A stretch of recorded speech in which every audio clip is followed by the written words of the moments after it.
সামনে আরো বেশি কাঁদি, কারণ আমার একটা সন্তান থাকতে আমি তো উদ্ধার পাবো না। আমি সবাইকে মুক্ত করে নিয়ে যাব আমার ওই বৈকুণ্ঠে।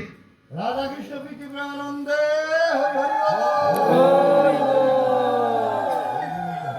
যখন মহাপ্রভু আমার কাছেন, বিষ্ণু ভাবলেন যে আমার প্রভুর হৃদয়ে যে আগুন লেগেছে, এই আগুন আর ঘরে থাকবার না। তখন বিষ্ণু বললেন, প্রভু তুমি তো কাঁদছো, আমাকেও কাঁদাও। কি করে? যে তুমি আমাকে ছেড়ে চলে যাও দাঁড়ে দাঁড়ে নাম বিলানোর জন্য। সচি মাতাও তো কাঁদে, আমিও কাঁদবো, তুমিও কাঁদবে দাঁড়ে দাঁড়ে। এই কলির পাপী তাকে উদ্ধার করিবার জন্য আমাদের তিনজনের কান্না যদি তাদের হৃদয়টা গলে, তাদের এই পাথর হৃদয় যদি আমাদের তিনজনের কান্না দেখে গলে, তবেই এই কলির পাপী তাপী নাম নিবে। মহাপ্রভুর কত করুণা! সেই মহাপ্রভু আমার এই জগন হরিদাসের সাথে সঙ্গ করতেন। হরিদাস আমার কত লীলা করেছেন। শেষ পর্যায়ে যখন বৃদ্ধ হয়ে গেছেন, যখন আমার মহাপ্রভু জগন্নাথের ওখান থেকে গোবিন্দ দাসকে দিয়ে প্রসাদ পাঠাতেন, আমার মহাপ্রভু শুধু 3 লক্ষ নাম করতেন। যখন বয়স জন্য হয়ে গেল, তখন আর নাম তার 3 লক্ষ পূরণ হয় না। মহাপ্রভু যে প্রসাদটা দেন, সে প্রসাদও তিনি সেবা করেন না। কেন? তার নামের সংখ্যা পূরণ হয় না। গোবিন্দ দাস প্রসাদ নিয়ে আসেন, আমার হরিদাস বলেন, রাখো, একটু আস্বাদন করে প্রসাদ ফিরিয়ে দেন। 3 দিন যখন এই প্রসাদ ফিরিয়ে দিল, তখন মহাপ্রভুকে গোবিন্দ দাস বলছে, প্রভু তোমার ভক্ত আজ 3 দিন যাবৎ প্রসাদ পায় না। মহাপ্রভু আমার কেঁদে ফেলেছে। সারাদিন পরে আমার একটু উচ্ছিষ্ট হরিদাস পায়, তবু 3 দিন পায় না, তুমি আমাকে আগে কেন বলনি? সেই সময় মহাপ্রভু আমার ছুটি এসেছে, এসে বলছে, হরিদাস, হরিদাস তোমার কি কোনো ব্যাধি হয়েছে? বলো তো, আমি একটু ওষুধের ব্যবস্থা করি। হরিদাস বলল, প্রভু ব্যাধি আমার শরীরের হয় নাই, ব্যাধি হয়েছে আমার মনের। কি? যে আমি তোমার নাম 3 লক্ষ পূরণ করতে পারি না, তাই আমি তোমার এই প্রসাদ সেবা করি না। তখন মহাপ্রভু বলল, তুমি তো নামের সিদ্ধি লাভ করেছো, নাম কমিয়ে দাও। হরিদাস বলল, প্রভু তোমার নামামৃত মানে যদি খায় অন্য পানে, তবু ভক্তের দুর্বল জীবন। হরিদাসের ভজন দেখো। মহাপ্রভু আমার হরিদাসের জরাজীর্ণ দেহ, দুজন দুজনের দিকে তাকিয়ে কাঁদছে। আর আমার মহাপ্রভু ভাবলেন, হরিদাসের হয়তো বেশি সময় নেই, কিন্তু আমার হরিদাস এত বড় ভক্ত, সে আমার কাছে কিছু চাইতেই পারে। হরিদাসকে বললেন, হরিদাস তুমি কি কিছু বলবে? দেখেন ভক্ত আর ভগবানের মিলন কত সুন্দর। হরিদাস বললেন, প্রভু আমার মনের মধ্যে একটি বাঞ্ছা, আমি অনেকদিন যাবৎ বলবো বলবো কিন্তু বলতে পারি না। কি? এক বাঞ্ছা হয় মোর বহুদিন হইতে, লীলা সম্বরিবে তুমি লয় মোর চিঠি। হরিদাস বলছে, প্রভু আমার মনে হয় তুমি আর এই পৃথিবীতে বেশি দিন লীলা রাখবে না, তুমি এই লীলা রেখে প্রকট হবে।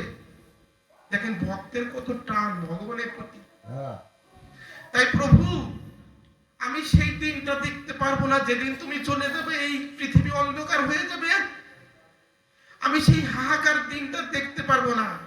তাই প্রভু তোমার আগে মোর শরীর পারিবা। প্রভু তোমার আগে আমি যেতে চাই, দয়া করো প্রভু, তুমি আমার আগে যেও না, তোমার আগে যেন আমি চলে যেতে পারি, এই বরটুকু দাও।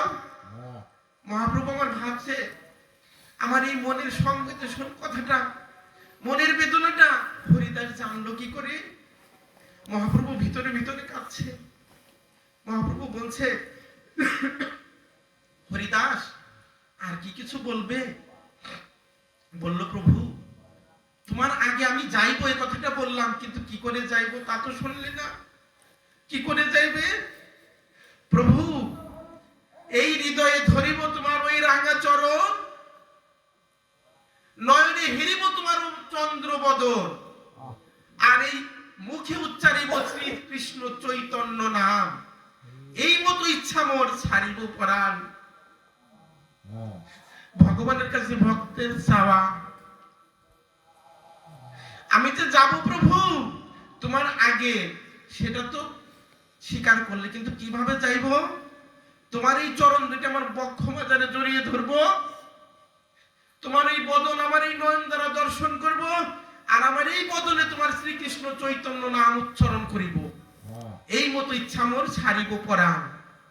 মহাপ্রভু আমার হরিদাসকে পক্ষে জড়িয়ে ধরে ক্রন্দন করছেন। হরিদাস, তোমার মতো ভক্ত, তোমার মতো নামে সিদ্ধি করা ভক্ত আমি আর কোথায় পাবো? হরিদাস, তুমি তো আমার আগে যাবে, কিন্তু আমার যে কিছু সুখ তোমার লইয়া, তোমার যোগ্য নহে তাই যাও তুমি আমারে ছাড়িয়া। হরিদাস, তোমার মতো ভক্ত যদি চলে যায়, আমাকে আর 3 লক্ষ নাম কে শোনাবে? মহাপ্রভু আমার ক্রন্দন করতেন হরিদাসকে পক্ষে জড়িয়ে, যে হরিদাস, তুমি যদি আমাকে ছেড়ে দাও, আমার যে কিছু সুখ তোমার লইয়া, তোমার যোগ্য নহে তাই যাবে আমারে ছাড়িয়া। কিন্তু ভক্তের বাসনা পূরণ করাই তো ভগবানের কাজ। তখন মহাপ্রভু আমার চলে গেলে, গিয়ে আর দেরি করলেন না, তিনি জানতে পারলেন। পরের দিন তার পার্শ্বদ নিয়ে হরিদাস অঙ্গনে আসলেন।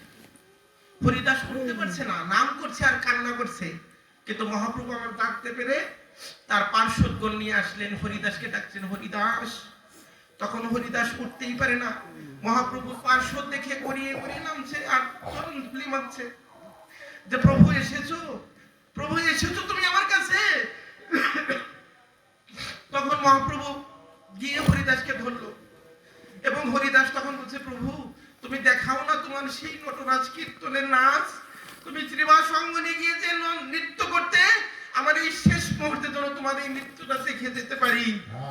মহাপ্রভু আমার হরিদাসকে কোলে নিয়ে সেই নৃত্য করতে লাগলেন, এবং তার পার্শ্বদ সহ, এবং একটি বন্ধু মরমী ভক্ত হরিদাসের মনের অভিলাষ পূরণ করার জন্য তাকে বসিয়ে মহাপ্রভুর চরণ দুটা হরিদাসের পক্ষ মাঝে জড়িয়ে দিলেন। হরিদাস আমার মহাপ্রভুর চরণ বক্ষে দিয়ে নয়ন জলে সেই চরণ ধোয়াচ্ছেন, আর বদনে মহাপ্রভুর রূপ দর্শন করছেন, আর মুখে মুখে শ্রীকৃষ্ণ চৈতন্য নাম করছেন। এই সব করতে করতে করতে করতে তিনি তার দেহ রাখলেন। যখন দেহ রাখলেন, ভক্ত তো মক্ষপথ পেয়ে গেল। এবার হরিদাসের তো কেউ নেই, এখন আমার মহাপ্রভু তো সন্ন্যাস নিয়েছে, সেই মহাপ্রভু আমার দ্বারে দ্বারে ভিক্ষা করে হরিদাসের শেষ কর্মবিধি করেছে। তাই ভগবান আমার ভক্ত বাঞ্ছা কল্পতরু কি না করতে পারে, শুধু আমাদের চাওয়াটাই হলো সত্য হতে হবে। মহাপ্রভু আমার এই কলিযুগে এসে তার নিজের মুখ্যমন্ত্রীর 8টি চলক রেখে গেছে। তার প্রথম হলো, চেতু দর্পণ মার্জনম ভব মহাদাবাগ্নি নির্বাপনম শ্রেয় কৈরব চন্দ্রিকা বিতরণম বিদ্যাবৌধ জীবনম আনন্দম বুদ্ধিবর্ধনম প্রতিপদম পূর্ণামিতা সাধনম সর্বাত্ম শ্রবণম পরম বিজয়তে শ্রীকৃষ্ণ সংকীর্তনম। মানে তুমি এই কলিযুগে হরের নাম হরের নাম হরের নাম হইব কেবল কল নাস্তিব্য নাস্তিব্য নাস্তিব্য গতির অন্যথা। কলিযুগে এই এক নাম ভিন্ন, উদ্ধারের কোনো পথ নেই। ভাগবতে বলেছেন, নাম হি যাবতি শক্তির পাপ নির্হরণে হরে তাবত কর্তুম ন শক্যেত পাতকি পাতকি নৃনাম। এর অর্থ কি? ভগবান শ্রী হরির নামের যত ক্ষমতা আছে পাপ নাশ করিবার, একজন মহাপাতকীর পক্ষেও সারা জীবনে তত পাপ করার মতো ক্ষমতা তার নাই। দেখেছেন ভাগবতের কত মহিমা। ভগবান শ্রী হরির নামের যত শক্তি আছে পাপ নাশ করা, এটা মহাপাতকীর পক্ষেও সারা জীবন তত পাপ সে করতে পারবে না। তাই আমরা সকাল হতেই সেই নাম শ্রবণ করব। আর যদি আপনাদের অনুমতি হয় তাহলে ভাগবত বিস্মরণ লাগবে, আর যদি বলেন আর একটা লীলা বলেন তাহলে লীলায় ঢুকবো। লীলায় ঢুকলে 1 ঘন্টা লাগবে। আমি আজকে কোনো কিছু বলে শান্তি পেলাম না, শুধু মানে কিছু কিছু আংশিক বললাম। রসতত্ত্ব লীলায় ঢুকলে পরে তো সময় লাগবে।